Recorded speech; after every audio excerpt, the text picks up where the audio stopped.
with life's wind. You know, ultimately it's a book I read called The Big Magic, and it's the lady that wrote Eat, Pray, Love. And one of the things she talked about is art is not you. Like art is like it moves through you, kind of like your metaphor for the river. So the question is if we don't know who we are or what we stand for, then maybe the bigger question that we're asking ourselves here is how can you surrender to the flow of life if you don't know who you are? This is really interesting. Art's fascinating to me because for me, it is such a collaborative thing. It's not until there's an audience to consume and to process the art that it's really art. Before that, it's like the whole, does a tree fall in the woods? Does it make a sound?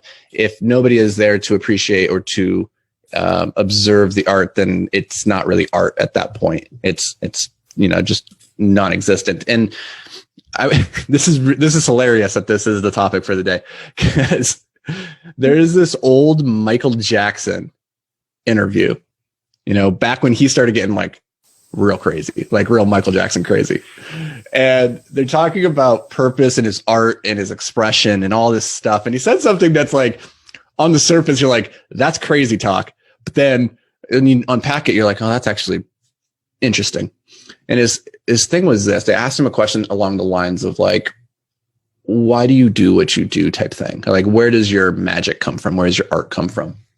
And he says something to the effect that he's just the vessel, just the conduit, that God is sending him the messages, and that if he doesn't respond to them,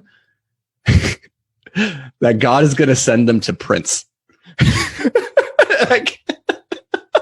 And he's like, so if I don't do this, then the universe is going to send it to somebody else and they are going to do it. So I have to be the one. That's amazing. On the back of that, I'm going to tell you a story very quickly about Big Magic, the book. So she lived in Minnesota. I want to say Minnesota. She lived in Minnesota or Seattle. There was two women. She had come to the idea of a book idea about 1930, a gold rush in Argentina, about a village, about a woman and a man. And she has this idea forming for years, but never gets around to it. She winds up meeting this lady through a publisher. They became really, really good friends. She was another famous writer on the other side of the coast. The woman comes to her after